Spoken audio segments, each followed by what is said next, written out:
Hello there and welcome to Tom's Warhammer Minis. Festus the Leech Lord is the Dark Apothecary, the Fecundite.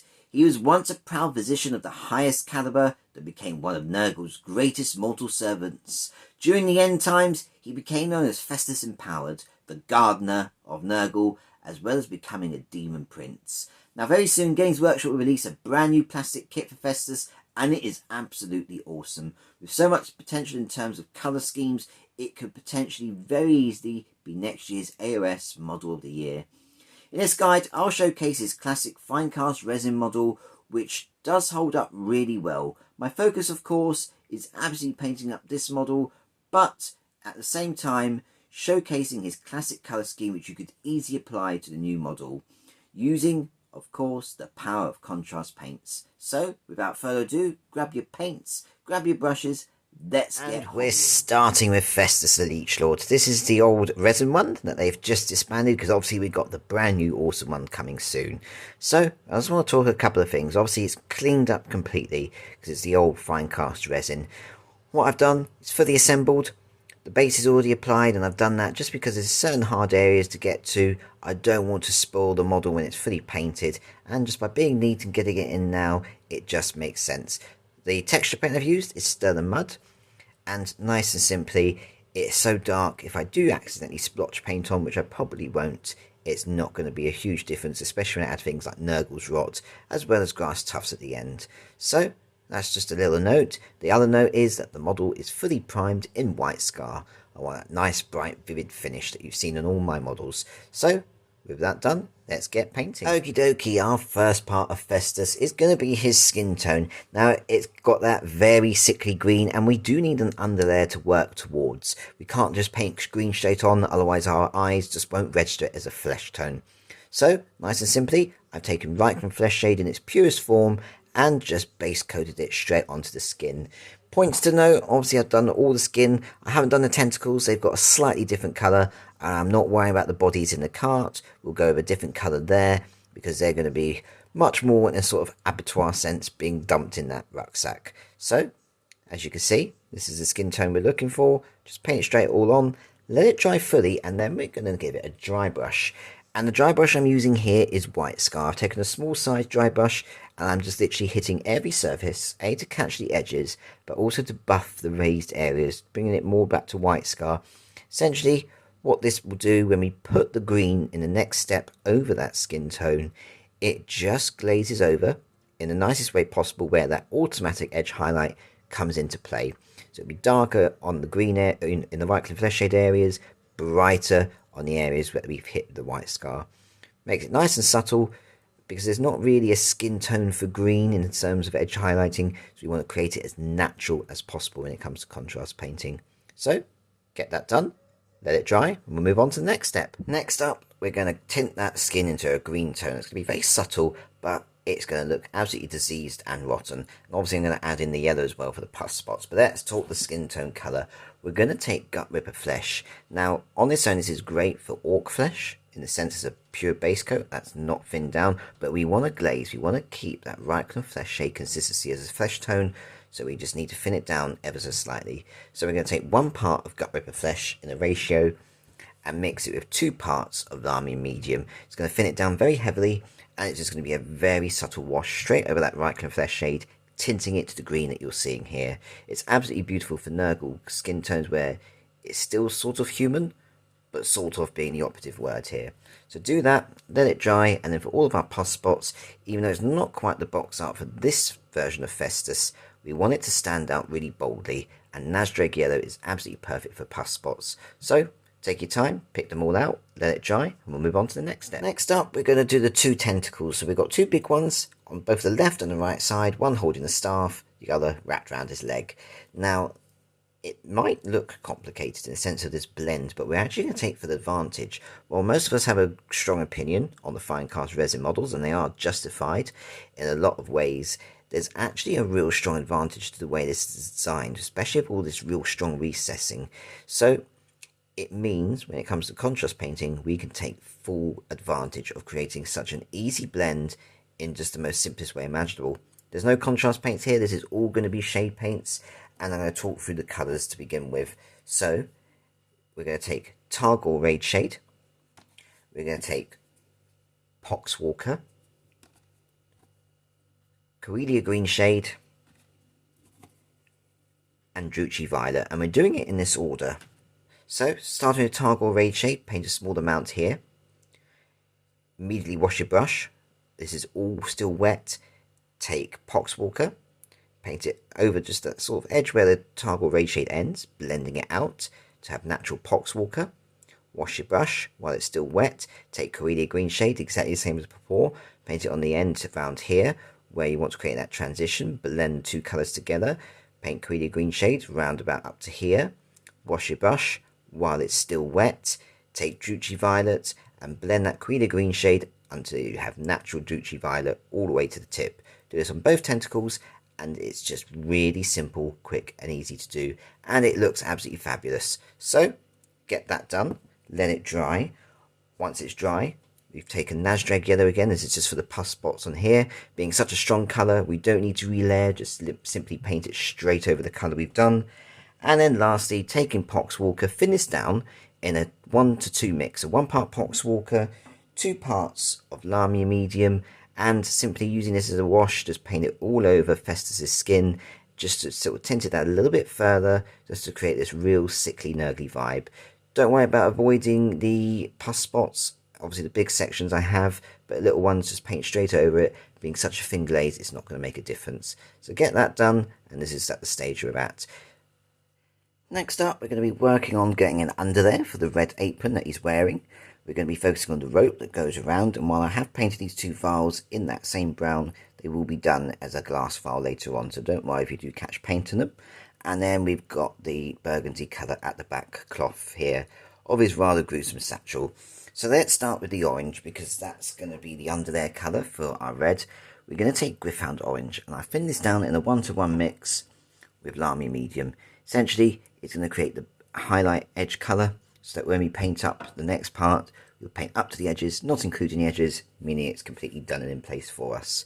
But equally, that 1 part of Lamia Medium is going to do something very effective. If we accidentally catch the skin, because it's so thinned down, you can quickly wash the brush, wipe away the paint that we've caught on the wrong part, and it just cleans off really quickly and easily.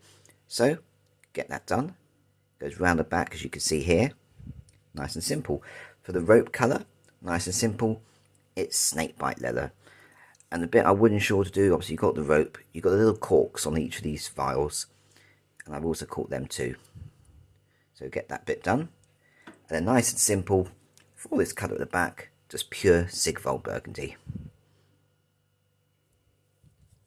Next up, we're going to start applying that red into the apron. We're going to focus on the wood as the base coat, and we're going to shade both the burgundy cloth as well as tinting that skin to make it a bit more sword looking.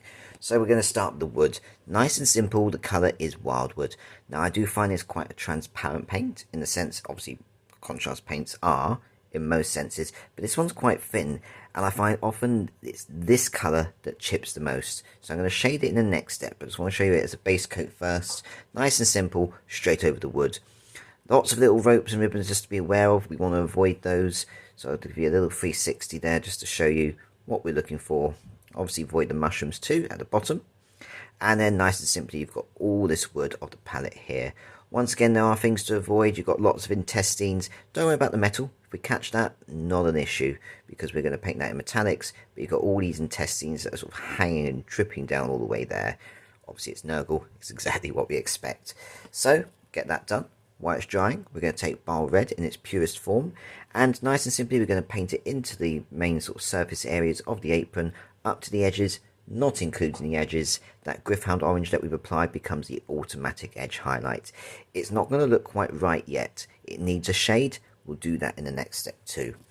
So get that done, and then we're going to take Carroburg Crimson, and nicely we've got two purposes here. Simply shade it straight over all the Sigval burgundy, and for the skin, I'm just going to apply it around the sore areas. So you've got things like the chin, you've got sort of cuts and bruises all over the arm. Nice and simple. We're going to paint it on there, and then we're just going to feather it out. So if you don't know what feathering is, simply apply it, for instance, on here, sort of rough circle all the way around. Wash your brush, and while it's damp, not completely sodden, just wipe away the excess paint, create a natural blend. The water's going to break down the pigmentation, just bleed it nicely into the skin, creating that nice subtle transition. So get that done, and we'll move on to the next step. Next up, we're going to do shading of the apron, shading of the wood, and base coating our bone colour. We're going to start with the bone colour because that's nice and simple and very obvious and classic. We're going Skeleton Horde. Easiest way to show is just doing a 360. There's a lot to point out. There's a lot of skulls and bones attached here. Mainly, obviously, the skulls. You've got a bird skull. You've got the flesh that's being stripped away to bone. Obviously, it's Nurgle in that sense. You've got the two up here. Then you've got the main character down here that's being fed this very noxious poison, where the flesh is just melting away, down below. So you've got both arms. You can just get the under part of the arm there. That's the only real part you can see. Obviously, you've got this arm that's on the front. You've got this sort of leg bone here. You've got a bit of bone there. And obviously, you've got his open mouth, which I've painted it in there. Same for Festus himself. I've painted it into the recess of his mouth. Also done it into the eyes as well, just to sort of darken them down a little bit more. The other part of the Skeleton Horde is the underside of the mushrooms. A bit hard to see from this angle. There we go. Just to give that sort of bone colour that we see on the underside of the mushrooms, and obviously the top will paint red later on. Moving on from that, we're going to do shades for our apron. Nice and simple Berserker Blood shade is going to tie that Bile Red and Gryph-hound Orange together really nicely and just finish off the apron permanently. So paint that all over the apron. For our wood, I've gone for a Phonian Camo shade. There's two reasons here. The green is just going to be a nice subtle tint, giving that sort of more earthy vibe to the wildwood. It's going to be very subtle, but also as a shade paint, like I said with wildwood, it tends to chip. The shade paint's not a guarantee. It's not a varnish in the sense of what a varnish would do, but it has varnish properties in the sense it will seal that paint down a little bit more. So it's important to have something on there, and the Phonian Camo shade's a great colour. So get that done, let it dry, we'll move on to the next step. Next up, we're focusing on a whole host of details. So first of all, we're going to take Imperial Fist. Now this bright yellow we're going to use for the Nurgling's eye, as well as the little claw hand. It's kind of a bird claw that's just around here. Nice simple, we want to get that done first. Moving on from that, we're going to take Nuln Oil, and nice and simply this is going to be for the sort of paper, sort of parchment that we see around here, matching the box art nice and simply. Once that's done, let it dry fully. We're going to take Darko Flesh, and I've created this as a 4:1 mix. So 4 parts of Darko Flesh to 1 part Lamy Medium. Essentially, in this case, it's not filling it down. Lamy Medium is giving us just that little bit of control and flow. And this is for all the skin that we see that's being dumped into this satchel. There's not much to do, but just paint it around. Don't worry if you catch it on the bone areas. We can transition that into sort of blood and gore later on. But we'll get that done. By this point, the Imperial Fist will have dried. We're going to take Agrax Earthshade, and nice and simply, we're base coating all of this bandage kind of rope that we see that's hanging all this kind of stuff. So take your time doing that. I've also used the Agrax Earthshade while I've got it to hand to shade the base as well. And then finally, for this little section, I've taken Blood Angel's Red, and this is the top part of the mushrooms, just as a base coat. Next up, we've got a whole host of more colours coming in, and I just want to point out, right there where the paint's dried and it's not quite caught into the recess, it's not going to be a problem because we're doing underlayers. We're going to be adding more in. It's going to get covered. You quite often get these air pockets, especially with these older resin models. So put that to the side. Let's talk colours. Focus on the Nurgling up the top here. We're going to take Gryph Charger Grey as the base coat. Now, I haven't thinned this down, but if you are struggling in contrast painting where you get drying lines and you're not finding it quick enough, nice and simple, just add a drop of Lamy Medium. We're not talking a ratio here, we're just talking the tiniest amount into a little mix just to help with the flow. Simply base coat all the skin. The cloak down here is different. It is going to be an underlayer. We're going to build it up to black, but we're going to take Space Wolves Grey and just paint that straight on. Nice and simple. Moving on from that, I have taken Skeleton Horde, and that's just to identify that the Nurgling does have teeth. We want to get that put in place. And obviously the Nurgling does have pus spots all over him. So nice dreg yellow, keeping it nice and simple. Now I have made a kind of executive decision. There are these little maggots around all across the model. And you look at the box art, the original one, it's a kind of off black. It doesn't really stand out, especially when we've got all these darker tones, especially around the wood. So keeping with the theme of all my other models, nice dreg yellow, just nice and simple over them. And lastly, all of our intestines, nice and simple, volupus pink. So all this gore and stuff that's up here, all volupus pink. And I have just painted it just around the sort of recessed edges of the flesh that's being ripped apart from the skulls. Things like where the severed joints are too. that kind of thing that we're looking for. And you've got the front down here of our poor victim. So get that one in place and we'll move on to the next step. Next up, we're going to finish off that black cloak and do a bit of shading with it. So to begin with, we are taking Black Templar, and as you can see, I've painted it on the surfaces up to the edges, not including the edges, leaving that Space Wolves grey as the actual sort of highlight. So it will be a bit glarish to begin with. You want to tie those two colours together, and we're going to shade the Nurgling at the same time. Nice and simple. The colour here is Drakenhof Nightshade. Paint it straight over all of those details, let it dry, and we'll move on to doing our metallic details. And next up, we're going to base coat our metallic details. We've only got 3 paints here, they're nice and simple. First of all, for our bronze, we're going to take Screaming Bell. This is for this little Nurgling trinket that's kind of like a necklace up here. So, moving on from that, there's only silver details left. The first colour is going to be Lead Belcher. I want a mid-tone kind of silver here, just because we've got dark wood and a lot of dark colours around. It just feels right to have something that's a bit brighter, but not too bright. So this is all the chains, the metal that's going around the wooden frame, the blade of this kind of sword that's attached to it, that kind of stuff we're looking for. Basically everything except the vials. So base coat those. And then for the vials, we want something a little bit brighter. We're going to use contrast paints to create a really cool effect for this sort of green toxic slime, but we need an underlayer. Stormhost Silver is that colour. Essentially, while it's not quite glass looking, we're going to try and create that kind of illusion. A lot of different paints later on, but treat this as our base coat. So you've got the 2 vials attached here, the big one being poured down the victim's mouth, and you've got the one that's on the side of the backpack here, as well as this little vial that's just behind his arm. So get those done and we'll move on to shading them. And we're going to shade those metallic details. So nice and simply, for our Screaming Bell and our Lead Belcher, I've shaded them with Agrax Earthshade. Nice and simple, there's nothing really to explain there. Moving on to our Stormhost Silver vials, I've taken Hexray Flame. Now this is a contrast paint, but it's one of their early ones, kind of a prototype. It doesn't act quite the same as a contrast paint would technically, though it does have its advantages. More of a technical paint in my eyes.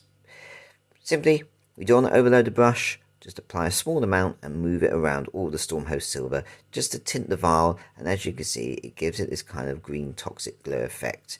Nice and simple. We are going to add more green to create the illusion of liquid, but we'll do that later on.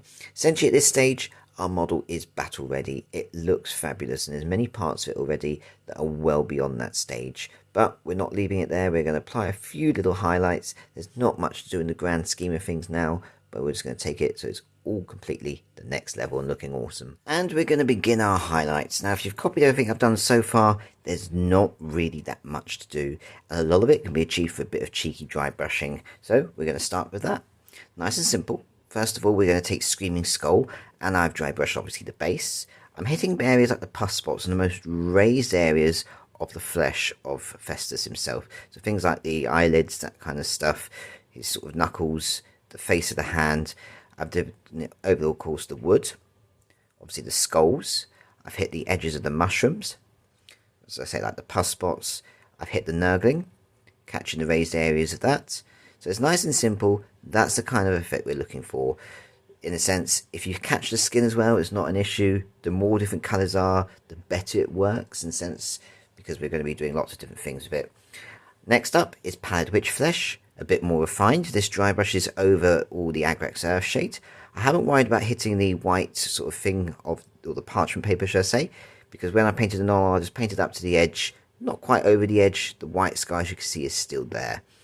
But I have hit bits of the skin, that kind of stuff. The Screaming Skull I did also on the lupus pink areas of the intestines, but the Pallid Witch Flesh is just a little bit more refined for specific areas. Moving on from that, we're going to focus on the Nurgling's eye. And quite simply, I put Phalanx Yellow as a sort of relayer kind of paint, just to make it a bit brighter. Inside the eye, I've taken Abaddon Black, and we're just doing a very small line just to create that iris and kind of pupil. Made it look a bit demonic because it's Nurgle. Moving on from that, I've taken White Scar. While this isn't exactly a highlight, this is just adding a bit of technical detail, just simple spots on top of the mushrooms, just to give it that kind of effect that they're toxic and poisonous. Then, for Festus's eyes, on the insides, I've just done a very small base coat of Evil Sun Scarlet. Again, we're going with that demonic theme. and once that's dry, a smaller dot of Lugganath orange, just to kind of create a demonic glowing kind of look. And then finally, for this set of highlights, for the Sigfold burgundy that we did, I've taken pink horror, and when this is not dry brushed, this is traditional edge highlighting, just because I want to catch the other details, and it's a simple classic edge highlighting, as you can see. So get that done, and our next focus is going to be on the bottles and adding some technical paints. Next up, we're going to add a green contrast paint to create that liquid in the vials. We want something toxic, we want something bright, bold and vivid that really does it in a way that looks like the heavy metal style, but is super simple and easy. The perfect green for this is Mantis Warriors green. If you see my other Nurgle tutorials, you know quite often I mix this with skin tones to create this real toxic vibe, and painting it straight over slime, it's just a great colour. It really is. We're not filling it down. We're just painting it straight from the pot. But the thing to consider, and it's really super easy, where do you put the liquid? Nice and simple. Consider gravity. Not gravity in terms of our gravity, but the gravity of the model. Where this vial is at an angle, because he's pouring it down the neck, the water in any circumstance is going to be horizontal at that point. So just paint a horizontal line across and paint down and just fill in the rest of it. It's nice and simple. Now what I'm going to do is not paint an edge highlight, so I'm not going to do Stormhost Silver along that thing. You'll see on the Heavy Metals box art version that they did highlight it. I don't see a need to, in a sense I don't want one colour that's going straight across when you've got this natural blend that's already there, because the contrast paints pull away from the edge. This is quite a strong edge. We don't really need it. What we can do, and what I'm going to do, is add art coat in the next step, or any gloss varnish will do, and that natural light that hits it will just really accentuate where it all is and just tie it all together nicely. So apply the Mantis Warriors green, let it dry, and we'll move on to the next step. And finally, we're on to our last bits for our model. This is all going to be technical stuff, but it just really enhances the overall look. So first of all, art coat. Any gloss varnish will do, but like I mentioned, this is for specific areas, mainly the vials, and as you can see, it just gives it that real natural shine wherever light hits. So this is all the vials, including the one on the back, but we've got a large Nurgling eye. It makes sense it's going to be a bit wet, bit squelchy, bit horrible, so I've applied the art coat varnish there too. Moving on from that, I've taken blood for the blood god. Festus isn't a very nice character in that sense. He's very evil, very cruel, and there's a lot of gore, especially in that haversack of his. So I've stippled it on using a small dry brush, just a small amount. I haven't gone overboard. I don't want to spoil the details we painted. Of course, with any kind of model, it's down to you how little or how much you put. Essentially, you might want to do it over all the different sores and cuts and that kind of stuff to really horrify him. Or you might just want a small amount like I've done, just to really enhance the model, but not overload it. Where I have applied a lot of blood for the blood god is the bottom here. Now, when it dries, it has a kind of varnish. It is glossy in nature. And obviously, it's designed to look like fresh blood. Now, this sack is got full of body parts. We don't actually see them, but we've got to imagine this whole thing is full of bits. Therefore, it's going to soak through. So I've stippled it quite heavily on, just to really give it that dirty, wet kind of vibe, that everything's leaking through and just dripping down to the bottom. It doesn't alter the highlights that we put with the pink horror. If anything, it makes it work better. So that's where I've applied that. Our final paint is Nurgle's Rot, because why wouldn't I not put this paint on? Nice and simple. I've taken a small amount and just applied it into the mouth of our poor victim, just to show that actually the liquid has successfully gone in there, and that's the whole cause of this problem. And I've applied small amounts around the base. Nice and simple, just to really enhance the fact that this is an absolutely horrid Nurgle model, horrid in the best way. All we've got to do now is add some tufts, neaten up the rim of the base, and we're done. And there we have it. Festus the Leech Lord is complete. And yes, he's an old model, but actually it's one of the better ones, and he looks incredible. So very glad I got my hands on him.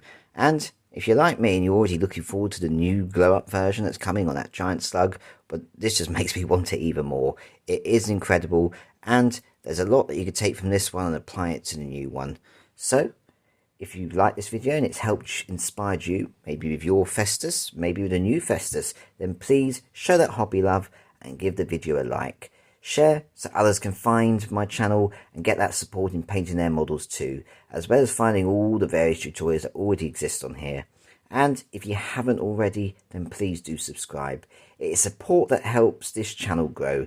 It's all free, it's unfunded, and supporting me means I get to continue supporting you, the awesome Warhammer community. So, until the next video, do look after yourselves and happy hobbying.